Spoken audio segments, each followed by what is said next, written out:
মাইসুম তোমার এই যে কাঞ্চিটা পাওয়া গেছে। আসসালামু আলাইকুম, সবাই কেমন আছেন? আলহামদুলিল্লাহ আমি ভালো আছি। খিচুড়ি বসিয়ে দিলাম, ছেলে খাবে তাই। খিচুড়ির সাথে ডিম ভুনা করছি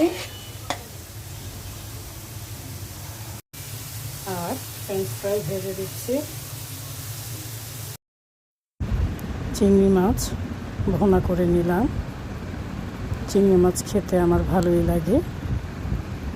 ওরা ডিম ভুনা দিয়ে খাবে আর আমি চিংড়ি মাছ ভুনা দিয়ে খিচুড়ি খাবো।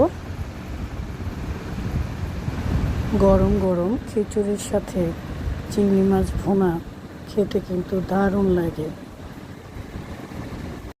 এই তো হয়ে গেছে আমার খিচুড়ি রান্না করা, ডিম ভুনা আর চিপস।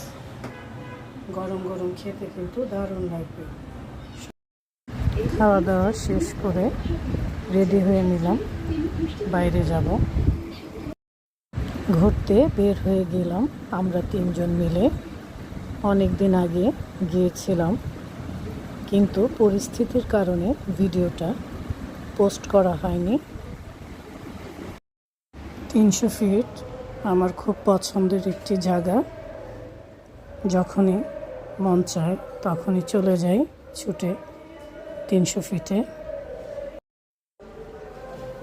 গান শুনতে শুনতে আমরা যাচ্ছি ঘুরতে তিনজন মিলে, ভালোই লাগছিল। বের হতে হতে আমাদের একটু রাতি হয়ে গেল, যাক কোনো অসুবিধা নেই। 300 ফিটে রাতে ঘুরতে কিন্তু মন্দ লাগে না, ভালোই লাগে আমার কাছে। সবজি আর ফলের দোকান দেখে আমরা গাড়িটা থামিয়ে নামলাম। সবজিগুলো অনেক টাটকা ছিল, কিন্তু প্রচুর দাম। এরপর আমরা চলে গেলাম মিষ্টির দোকানে। নানা রকম মিষ্টি দেখে লোভ সামলাতে পারলাম না, তাই মিষ্টি নিয়ে খাওয়া শুরু করলাম।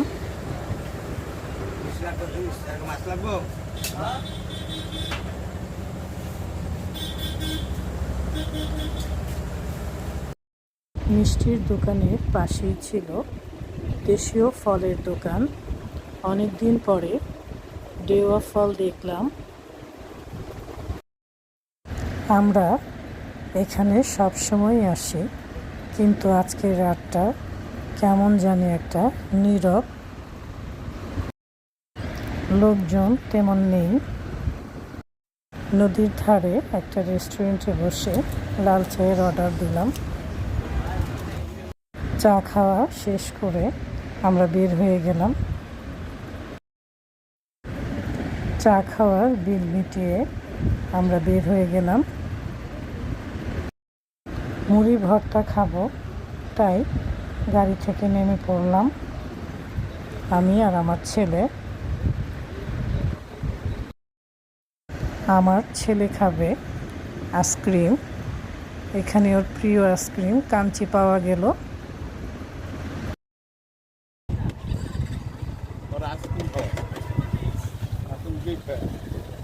আমার মুড়ি ভর্তা রেডি হয়ে গেছে। খাওয়ার পর্ব শেষ করে বাড়ির উদ্দেশ্যে রওনা দিয়ে দিলাম। অনেক আড্ডা হলো, গল্প হলো, খাওয়া দাওয়া হলো। ঘরে ভালো না লাগলে আমরা তিনজন এভাবেই বের হয়ে যাই ঘোরার জন্য, এতে মনও ভালো থাকে। সবাই ভালো থাকবেন, সুস্থ থাকবেন। আল্লাহ হাফেজ।